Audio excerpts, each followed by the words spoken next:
नमस्कार। आज हम बात करेंगे थॉट्स पावर की, विचारों की शक्ति की और इनसे जुड़े हुए विभिन्न पहलुओं की। तो सबसे पहले हम यह समझते हैं कि विचार क्या है और हमारे दैनिक जीवन में विचारों का क्या महत्व है और क्या इनकी भूमिका है। एक्चुअली हमारे विचार हमारी प्राइवेट प्रॉपर्टी की तरह हैं और ये विचार हमारे मन में निवास करते हैं और निरंतर हमारे मन में ये विचार चलते रहते हैं। चलते फिरते उठते बैठते हर वक्त हमारा मन विचार करता ही रहता है। इवन जब हम सो जाते हैं तब भी हमारे मन में ये विचार स्वप्न के रूप में आते हैं और अपनी गति को जारी रखते हैं। यानी कि हम निरंतर विचारों के समुद्र में ही तैरते रहते हैं और यहाँ तक कि यदि हम मर भी जाएंगे तब भी हम तो मर जाएंगे, हमारा शरीर तो मर जाएगा लेकिन हमारे विचार नहीं मरेंगे, बल्कि अगले जन्म में फिर से हमारा जो विचारों का जो शरीर है वो हमारे स्थूल शरीर से कनेक्ट हो जाता है और फिर से हम अपनी यात्रा शुरू कर देते हैं। यानी कि जो इस जन्म में मरते समय हमारा अंतिम विचार होगा या हमारे विचारों की जो स्थिति हमारे मृत्यु के समय होगी, अगला जन्म भी हम उसी अपने विचारों की स्थिति के अनुसार ही ग्रहण करते हैं। और ये इतना इम्पोर्टेंट है विचारों का हमारे जीवन में रोल। और इसके अलावा जब आप रात को सोने के लिए जाते हैं तो जिस प्रकार आपका जो अंतिम विचार होता है रात को सोने से पहले, वही आपका सुबह पहला विचार होता है जब आप उठते हैं अधिकतर। तो सोते जागते चलते फिरते इस जन्म में अगले जन्म में हम देखते हैं कि हम हर वक्त विचारों से ही घिरे हुए हैं। इवन ऐसा कोई एक भी क्षण नहीं होता जब हम बिना विचारों के इस जीवन में रह रहे हों। हाँ, यदि आप ध्यानी व्यक्ति हैं, योगी व्यक्ति हैं, साधक व्यक्ति हैं, अध्यात्म के मार्ग पर चल रहे हैं, तब बात दूसरी हो जाती है। अदरवाइज हमारे जो हम सामान्य जन की अगर हम बात करें, हमारी जो सामान्य जो लाइफ है उसमें निरंतर ही हम विचारों से जुड़े हुए हैं। तो इतना इम्पोर्टेंट है, विचारों से हमारा जो कनेक्शन है वो इतना इम्पोर्टेंट है। दूसरी बात, हमारे जो विचार हैं वो अच्छे भी हो सकते हैं, बुरे भी हो सकते हैं, नेगेटिव भी हो सकते हैं, पॉजिटिव भी हो सकते हैं। तो यदि हमारे थॉट्स निगेटिव होंगे तो हम विनाश की ओर आगे बढ़ेंगे, और अगर ये नेगेटिव थॉट्स हमारे अंदर बढ़ते चले जाएंगे तो एक टाइम पे आकर हम डिप्रेशन में जाकर आत्महत्या तक भी कर सकते हैं। लेकिन यदि यही विचार यदि हम हमारे सकारात्मक होंगे, पॉजिटिव होंगे, तो हम अपने जीवन में कुछ सृजनात्मक करेंगे, पॉजिटिव करेंगे, क्रिएटिव करेंगे। और इसी सृजनात्मकता के बेस पे हम बड़े से बड़े वैज्ञानिक भी बन सकते हैं। तो अगर हमारे नेगेटिव या पॉजिटिव अगर हमारे थॉट्स हैं, उसी के अनुसार हमें जीवन में इनका रिजल्ट भी देखने को मिलता है। अब हमारे ये विचार कमजोर भी हो सकते हैं और शक्तिशाली भी हो सकते हैं। अगर हमारे थॉट्स वीक हैं, हमारी जो थॉट्स की जो पावर है कमजोर है, तो हम अपनी लाइफ में ग्रो नहीं कर पाएंगे, असफल रहेंगे और हमारी विल पावर बहुत डाउन रहेगी। लेकिन अगर हमारी जो विचार हैं वो स्ट्रांग होंगे, शक्तिशाली होंगे, तो हमारी लाइफ में सक्सेस रहेंगे और समाज का भी कल्याण कर पाएंगे। तो अब ये जो विचार हैं जो शक्तिशाली हैं, ये नकारात्मक और सकारात्मक दोनों रूप में हो सकते हैं।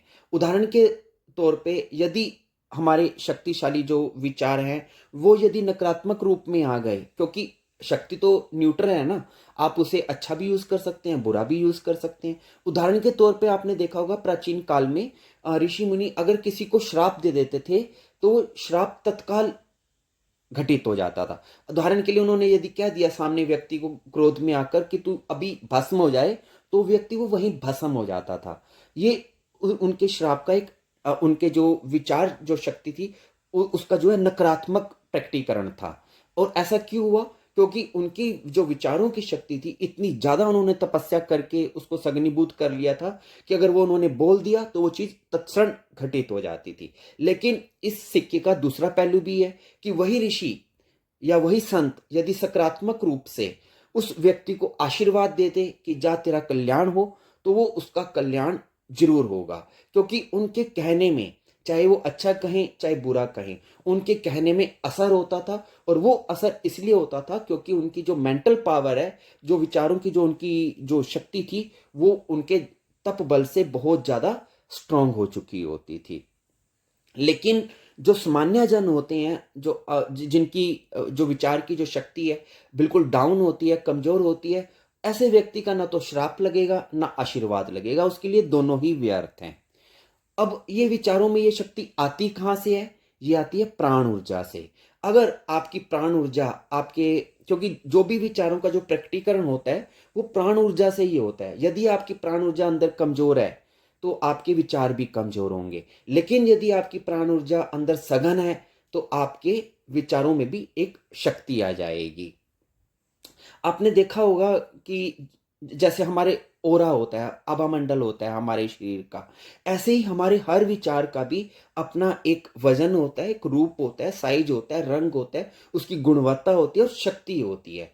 तो जिस प्रकार हमारे सूक्ष्म शरीर का आभामंडल होता है, ऐसे ही हमारे विचारों का भी एक आभामंडल होता है जो डेवलप होता है हमारी प्राण ऊर्जा से। तो जिस व्यक्ति की जितनी प्राण ऊर्जा सघन होगी उतनी उसमें मेंटल पावर होगी, और जितनी जिस व्यक्ति की प्राण ऊर्जा कमजोर होगी उतनी उसकी मेंटल पावर भी कमजोर होगी। और अगली बात कि यदि आप अपने जीवन में सुखी हैं या दुखी हैं तो उसका कारण बाहर की परिस्थिति नहीं है, उसका कारण भाग्य नहीं है, किस्मत नहीं है, उसका कारण भी आपके विचार ही हैं। अगर उदाहरण के लिए मैं आपको बताता हूं कि एक ही परिस्थिति के अंदर दो व्यक्ति रहते हैं, लेकिन एक व्यक्ति तो उस परिस्थिति में खुश है और दूसरा व्यक्ति दुखी है। इसका मतलब परिस्थिति में दोष नहीं था, उन व्यक्ति की सोच में फर्क था। यदि आपका जो चीजों को देखने का नजरिया उस चीज के प्रति सकारात्मक है तो आप खुश रहेंगे, लेकिन यदि उस चीज को देखने का आपका नजरिया नकारात्मक है तो आप दुखी रहेंगे। कहने का मेरा भाव ये है कि बाहर की स्थिति में दोष नहीं है, दोष आपकी सोचने की प्रणाली में है। तो आप जैसा जीवन को जिस नजरिए से देखेंगे आपको जीवन वैसा ही नजर आएगा, यानी कि आपके विचार ही आपको सुखी बनाते हैं या दुखी बनाते हैं। दूसरी बात, क्योंकि अभी हम बात कर रहे थे भाग्य की, कई लोग कहते हैं कि हमारा भाग्य हमारा साथ नहीं देता, लेकिन आपकी डेस्टिनी को क्रिएट करने में, आपके लक को बनाने में आपके विचार ही महत्वपूर्ण रोल अदा करते हैं। सबसे पहले आपके अंदर एक विचार पैदा होगा, उत्पन्न होगा, फिर उस विचार से आप एक्शन लेंगे, फिर उस एक्शन का जब रिजल्ट आएगा वो आपकी डेस्टिनी बनेगी, आपका भाग्य बनेगा। तो जैसा आप सोचेंगे वैसा आप जीवन में पा लेंगे, सिर्फ अपने विचार के दम पे। लेकिन यदि आप कोई विचार करे ही ना, एक्शन ले ही ना, तो फिर आपकी किस्मत भी बैठे बैठे बदलने वाली नहीं है। आपको कुछ ना कुछ सोचना पड़ेगा, जीवन में अपनी विचार शक्ति को उतारना पड़ेगा, फिर उससे जुड़े हुए एक्शन को करना पड़ेगा, तब आपको रिजल्ट आएगा। तो आप खाली बैठे मत रहें, बल्कि अपनी विचार शक्ति को जागृत करें और उसके अनुसार अपने फल की प्राप्ति करें। तो अभी तक आपने समझा कि विचारों का हमारे जीवन में क्या योगदान है और क्या इनका महत्व है, और साथ ही ये भी आपने समझा कि क्या कारण है कि हमारे विचारों की शक्ति हमारे जीवन में कमजोर हो जाती है। अब हम बात करते हैं कुछ उपायों की, कि ऐसे कौन से उपाय हैं जिनको अपनाकर हम अपने विचारों की शक्ति को बढ़ा सकते हैं, विकसित कर सकते हैं और अपनी लाइफ में ग्रो कर सकते हैं, सक्सेस हो सकते हैं। तो उसी कड़ी में सबसे पहली बात है कि आपको क्या करना है, आपको अपने विचारों की छटनी करनी है। आपने शायद सुना होगा, fewer the thoughts greater the peace, यानी कि जितने आपके कम विचार होंगे उतने वो शक्तिशाली होंगे और उतना ही आपका दिमाग शांत भी रहेगा। वरना क्या होता है कि आजकल की लाइफ में हम बहुत ज़्यादा ओवर थिंकिंग का शिकार हो जाते हैं, टू मच थिंकिंग करने लग जाते हैं, हर वक्त कुछ ना कुछ सोचते रहते हैं, माइंड जो है स्ट्रेसफुल हो जाता है, सिर दर्द रहने लग जाता है, टेंशन हो जाती है, नींद गायब हो जाती है। तो ये सब क्यों होता है? ओवर थिंकिंग के कारण। जब आप बहुत ज़्यादा विचार अपने दिमाग में इकट्ठा कर लेते हैं तो फालतू के विचार कम कैसे होंगे? वो कम होंगे जब आप यूजलेस जो थॉट्स हैं जो आपके दिमाग में, उनको आप रिमूव करेंगे, दिमाग से बाहर निकालेंगे। तो जितने अननेसेसरी थॉट्स हैं उनको आप अटेंशन मत दें। जब आप अपनी अटेंशन यूजलेस थॉट्स को देना बंद कर देंगे तो वो धीरे धीरे गायब होना शुरू हो जाएंगे। थोड़ा सोचें लेकिन कीमती सोचें, और सिर्फ जो कंस्ट्रक्टिव जो थॉट्स हैं जो आपको लाइफ में बिल्ड कर सकते हैं, सिर्फ उन्हीं क्रिएटिव थॉट्स के वो अपनी अटेंशन दें। तो आपको क्या करना है, अपने आप को अलर्ट मोड पे रखें, अपने माइंड को अलर्ट रहें और अपने माइंड को देखते रहें। जहां आपको लगे कि ये थॉट नेगेटिव है या यूजलेस है या आपको परेशान करने वाला है, तो उसको एंटरटेन मत करें, उसको अपनी अटेंशन मत दें। उस थॉट के बाद कोई दूसरा थॉट उसके साथ मत जोड़ें और उसको वहीं पर क्रश कर दें। तो ऐसा जब धीरे धीरे आप रोज प्रैक्टिस करेंगे तो एक टाइम में आपका मन शांत होने लगेगा, फालतू के विचार छट जाएंगे और सिर्फ वही विचार आपके माइंड में बचेंगे जो यूजफुल है। दूसरी बात, ऑर्गेनाइज थिंकिंग डेवलप करें। मतलब रैंडम थिंकिंग छोड़ दें और अपने थिंकिंग पैटर्न को डिसिप्लिन्ड करें। अपनी मेंटल इमेजेस को पावरफुल बनाएं, उन्हें क्लियर कट करें और वेल डिफाइन करें। अपने कंफ्यूजन को दूर करें। अगर किसी प्रकार का आपके माइंड में कंफ्यूजन रहता है, डाउट्स रहते हैं, उनको रीजनिंग के द्वारा क्लियर करें। अब डीप थिंकिंग करें, उथला विचार मत किया करें। कुछ भी थोड़ा लाइफ में गंभीर हो जाएं, थोड़ा सा सीरियस हो जाएं, खासकर जब आप थिंक करते हैं किसी चीज को। और जब आप अपने विचारों को डीप थिंकिंग से रीइंफोर्स करेंगे तो आपकी जो थॉट्स की जो पावर है वो बढ़नी शुरू हो जाएगी। यानी कि राइट थिंकिंग करें, रीजनिंग करें, इंट्रोस्पेक्शन करें, अपने आप से सवाल पूछें कि क्या जो आप लाइफ में कर रहे हैं वो ठीक कर रहे हैं, क्या आप सही दिशा में जा रहे हैं। इस तरह से जब आप इंट्रोस्पेक्शन करके अपना आत्म वार्तालाप करके, खुद से बात करके, अपने आप को वॉच करके जब आप अपने माइंड को एनालाइज करेंगे तो आपका माइंड एकाग्र होने लगेगा, कंसंट्रेटेड होने लगेगा, फोकस होने लगेगा और आपकी जो थिंकिंग है वो ऑर्गेनाइज्ड होने लगेगी। तो ऐसा करने से आपकी माइंड की पावर बढ़नी शुरू हो जाएगी। और इसके साथ साथ आप एक मेथड को यूज करें जिसको हम नेपोलियन मेथड बोलते हैं, क्योंकि नेपोलियन ने भी अपने माइंड को डेवलप करने के लिए इसको किया था। उसमें आपको क्या करना है, आप एक टाइम पे एक विचार करें। उदाहरण के लिए मान लीजिए आपको किसी चीज पे सोच विचार करना है, तो आप उस चीज के बारे में ही सोचें, उस दौरान किसी और चीज के बारे में मत सोचें। यानी कि जब एक विचार करें तो कोई दूसरा विचार उसमें नहीं आना चाहिए। जो दूसरा विचार आएगा वो उस विचार से जुड़ा हुआ होना चाहिए जिस पे आप विचार कर रहे हैं। तो इस प्रकार से भी मतलब एक टाइम पे एक ही थॉट को जब आप इंटरटेन करेंगे तो इससे भी जो आपकी मेंटल पावर है इंप्रूव होगी। तीसरी बात, पॉजिटिव अफर्मेशन दें। आपने सुना होगा thoughts gain strength by repetition. यानी कि आप अगर किसी विचार को बार बार रिपीट करेंगे तो वो शक्तिशाली होता चला जाएगा।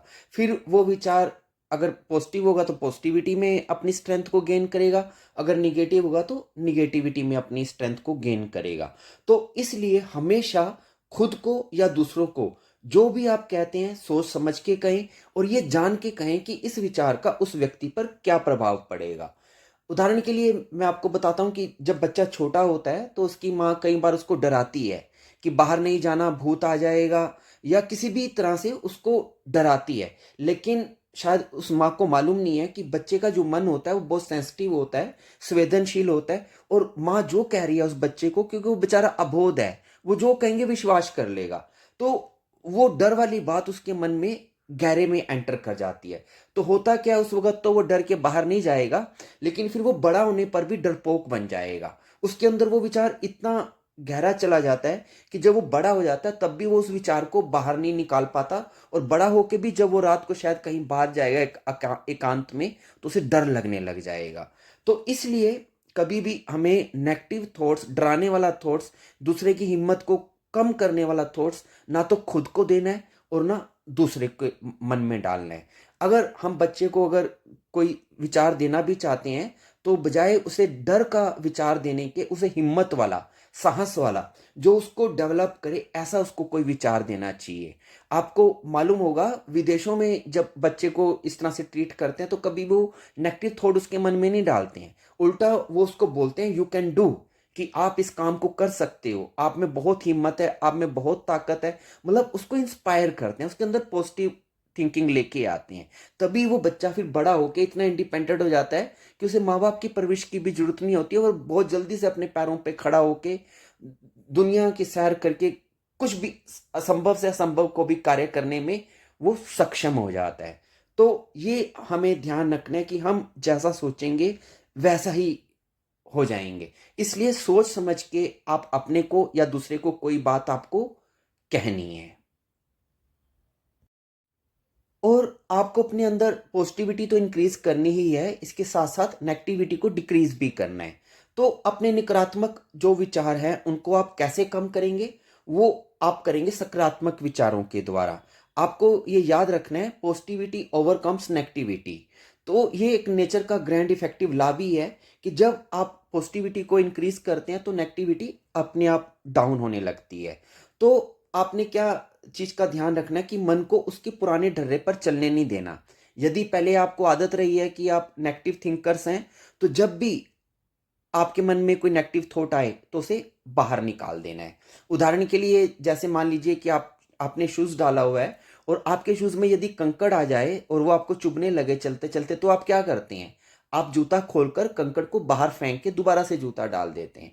ऐसे ही आपके मन में यदि कंकड़ नुमा कोई नेगेटिव विचार आ जाए, तो जैसे कंकड़ को जूते से बाहर निकाल देते हैं, ऐसे आपको अपने मन से उस नकारात्मक विचार को बाहर निकाल देना है। या आप मैं एक और तरीका आपको बताता हूं कि जब आपके अंदर नकारात्मक विचार आए तो उससे बचने के लिए आप क्या करें? उसको इग्नोर करें। और इग्नोर कर कैसे करेंगे? उसको भूल जाएं। और भूलेंगे कैसे? उसमें इन्वॉल्व ना हो। और इन्वॉल्व कैसे ना होंगे? अपना ध्यान किसी और चीज में लगाकर, किसी और अच्छी चीज में आप अपना ध्यान लगाएं।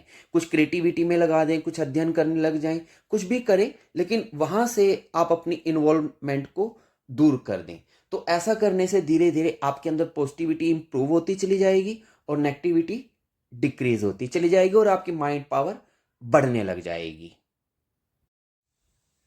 आपको ये भी ध्यान रखना है कि आप जिन लोगों के साथ रह रहे हैं, चाहे वो आपके दोस्त हैं या मित्र हैं या फैमिली मेंबर्स हैं, जहां भी आप रह रहे हैं, उन लोगों की संगति का आपके ऊपर क्या असर हो रहा है? नकारात्मक हो रहा है या सकारात्मक हो रहा है? अगर तो आपकी विचार शक्ति, संकल्प शक्ति और आपका जो ओरा है उन लोगों से कमजोर है, तो उनका असर आपके ऊपर होगा, अच्छा या बुरा। लेकिन अगर आपकी शक्ति ज्यादा है उनसे, तो आपका असर उनके ऊपर होगा, वो आपसे दबेंगे।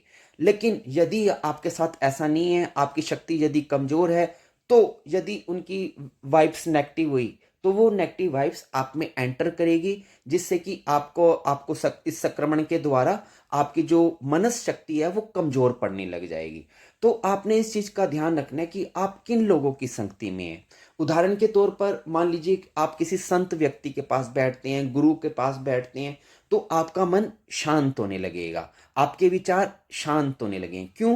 क्योंकि उस व्यक्ति से पॉजिटिव वाइब्रेशन आ रही हैं, उसकी तरंगे इतनी सुंदर हैं कि उससे आपको शांति मिल रही है। लेकिन यदि किसी आप ऐसे व्यक्ति के पास बैठते हैं जो बहुत ज्यादा स्ट्रेस में है, नेगेटिव है, नकारात्मक है, क्रोधी है, दुर्जन है, तो उसकी अंदर से नेगेटिव वाइब्रेशन ही निकलेंगी जो आपको इन्फेक्ट करेंगी, आपको संक्रमित कर जाएंगी।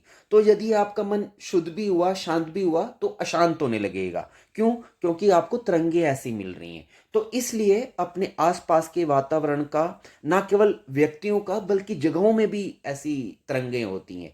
तो जहां भी आप, जिन लोगों के साथ भी आप उठते हैं, बैठते हैं लंबे टाइम तक, या जिस स्थान में आप रहते हैं, उस जगह का, उन व्यक्तियों का भी ध्यान रखें, ताकि आप उन स्थान और व्यक्तियों की अच्छी या बुरी ऊर्जा का अपने ऊपर असर ना होने दें। अच्छी एनर्जी है तो वेलकम करें और बुरी एनर्जी है तो उससे आपको बचना है। और एक छोटी सी बात कि आप अपने थॉट को कंट्रोल करने के लिए या अपने मन को कंट्रोल में लाने के लिए आप नॉन कोऑपरेशन करें माइंड के साथ। मतलब मन जो कहे उससे उल्टा करें, मन के गुलाम मत बने। मतलब यदि आपका मन कह रहा है, आपकी इच्छा हो रही है कि आपको जूस पीना है, तो आप जूस ना पी के खिचड़ी खाने लग जाएं। या आपका दिल कर रहा है कि आप खिचड़ी खाएं, तो खिचड़ी ना खा के जूस पीने लग जाएं। मतलब कुछ अपोजिट करने लग जाएं, ताकि माइंड की जो आपके ऊपर पकड़ है उसको आप ढीला कर सकें। तो इस प्रकार से आप अपने माइंड की पावर को भी इंप्रूव कर सकते हैं। और अपने मन की शक्तियों में विश्वास करें, अपने अंदर अच्छी चीजों को करने की रुचि पैदा करें, अपनी अटेंशन पावर को इम्प्रूव करें, यानी कि जिस समय जो कार्य कर रहे हैं उसको पूरी अटेंशन के साथ करें और प्रेजेंट में रहें। जितना आप किसी भी क्रिया को प्रेजेंट माइंडेड होकर करेंगे उतना आप अपनी मेंटल पावर को इम्प्रूव करेंगे। यानी कि इस समय जैसे आप मुझे सुन रहे हैं तो सिर्फ मुझे सुने। इस दौरान कोई इधर का भूतकाल का या भविष्य काल का विचार अपने अंदर मत लेके आए, बल्कि प्रेजेंट में जो क्रिया चल रही है यानी कि जो मुझे सुनना चल रहा है बस उसी को सुने। तो इस तरह से जब आप प्रेजेंट माइंडेड बार बार अपने आप को प्रैक्टिस होने में करेंगे तो इससे आपकी जो पावर है इंप्रूव होगी। अपनी विल पावर को बढ़ाएं, अपनी संकल्प शक्ति को बढ़ाएं। ऐसे ऐसे कार्य करें जिनको करने में हिम्मत की जरूरत होती है, उससे आपकी मेंटल पावर होगी। और अपने अंदर से डाउट्स या संशय, कंफ्यूजन, ऐसी अगर कोई नेगेटिव टेंडेंसी आपकी है तो उसको दूर करके अपने अंदर विश्वास पैदा करें। अपने इष्ट देवी देवता के प्रति, अपने गुरु के प्रति ट्रस्ट को और विश्वास को और श्रद्धा को अपने अंदर लेके आए। इससे स्पिरिचुअल स्ट्रेंथ आपके अंदर आएगी। और अपनी कंसंट्रेशन को इंप्रूव करें, अपनी एकाग्रता की शक्ति को इंप्रूव करें। मतलब हर तरफ से ध्यान हटाकर बजाय 10 जगह में ध्यान लगाने के किसी एक चीज पे ध्यान लगाएं। जब आपकी पावर ऑफ फोकस और कंसंट्रेशन की पावर बढ़ेगी तो उसके साथ साथ आपकी मेंटल पावर भी इंप्रूव होने लग जाएगी। ब्रह्मचर्य का पालन करें। अगर आप मैरिड है तो एक संतुलन के साथ आप उन क्रियाओं को करें। मतलब बहुत ज़्यादा भोग विलास में भी यदि आप अपनी शक्तियों को खर्च करेंगे तो उससे भी आपकी मेंटल पावर्स वीक होती हैं। आप योगा का अभ्यास करें, प्राणायाम करें, क्योंकि जब आप प्राणायाम करते हैं तो प्राणायाम करने से क्या होता है, एक्चुअली हमारी जो थॉट्स हैं और जो हमारी जो श्वास है ये आपस में जुड़ी हुई हैं। तो जब आप प्राणायाम करते हैं तो आपके अंदर जब प्राणवायु बढ़ती है तो क्योंकि प्राण हमारे जो है विचारों से जुड़े हुए हैं, तो जब आपके प्राण शांत होंगे, श्वास शांत होगी तो आपके विचार भी शांत होने लग जाएंगे। तो प्राणायाम से आप अपनी मेंटल एनर्जी को इंप्रूव कर सकते हैं। कभी कभी हफ्ते में 1 दिन 2 दिन पूरा साइलेंट रहें, मौन रहें, बिल्कुल भी एक शब्द ना बोलें, ना केवल विचारों से बल्कि आंखों से भी मत बोलें और बिल्कुल पूर्ण मौन रखें। तो मौन रहने से आपकी शक्तियां बढ़ेंगी। एकांतवास रखें। कभी 15 दिन महीने में 1 दिन ऐसा चुने जब आप बिल्कुल सॉलिट्यूड में चले जाएं, कहीं प्रकृति में चले जाएं और नेचर के साथ रहें। तो उससे आपके फालतू के विचार छटेंगे और आपके अंदर की जो शक्तियां हैं वो इंप्रूव होना शुरू हो जाएंगी। और आपने एक मुहावरा सुना होगा, खाली दिमाग शैतान का घर। तो कभी खाली मत बैठें, कुछ ना कुछ करते रहें। लेकिन कुछ ना कुछ करने से मेरा तात्पर्य है कि कोई अच्छी चीजें करें, व्यर्थ की चीजें मत करें। मतलब ऐसे काम करें जिससे कि आपके अंदर कुछ सृजन की क्वालिटी जो है आपकी इंप्रूव होती हो। कुछ क्रिएटिव काम करें, पेंटिंग करें, ड्राइंग्स बनाएं, अध्ययन करें, स्टडी करें, ताकि आपका माइंड ऑक्यूपाइड रहे और खाली बैठने में जो फालतू के विचार जो मन में आने लगते हैं उनसे आप अपने आप को बचा के रख सकें। इसके अलावा अंतिम बात, लेकिन बहुत इंपॉर्टेंट बात जो मैं स्पिरिचुअल लेवल पे आपको कहना चाहता हूं कि आप मेडिटेशन करें, ध्यान करें। और मेडिटेशन में भी साक्षी की साधना करें। साक्षी साधना में क्या आपको करना है, कुछ नहीं, बस आप आराम से बैठ जाएं, शांत होकर बैठ जाएं और अपने विचारों को देखें, तटस्थ होकर उनको देखें। तो जब आप अपने माइंड को विटनेस करेंगे, एक साइलेंट ऑब्जर्वर की तरह अपने थॉट्स को ऑब्जर्व करेंगे बिना उनसे अटैच हुए, आपको अपने थॉट्स को किसी प्रकार से भी इंटरटेन नहीं करना है, बस उनको सामने चलता हुआ देखते रहें। तो जब आप असंग होकर बिना उनसे जुड़े आप अपने विचारों को निरपेक्ष भाव से देखते रहेंगे तो धीरे धीरे आपके विचारों की गति धीमी पड़ने लग जाएगी और केवल वही विचार बचेंगे जो आपके कल्याण के लिए उपयोगी हैं और व्यर्थ के विचार छटने शुरू हो जाएंगे। तो जब आप इस प्रकार मेडिटेशन के द्वारा, साक्षी की साधना के द्वारा अपने विचारों को कंट्रोल में करने लग जाएंगे तो आपके जो मानसिक जो शक्ति है, जो विचारों की शक्ति है, वो असीमित रूप से बढ़ने लग जाएगी। तो इसी के साथ मेरी बात कंप्लीट हुई। मुझे उम्मीद है कि आपको इन सब बातों से लाभ होगा। आप इन बातों को अपनी लाइफ में प्रैक्टिकल करने की कोशिश करें, यही मेरी चेष्टा है। धन्यवाद।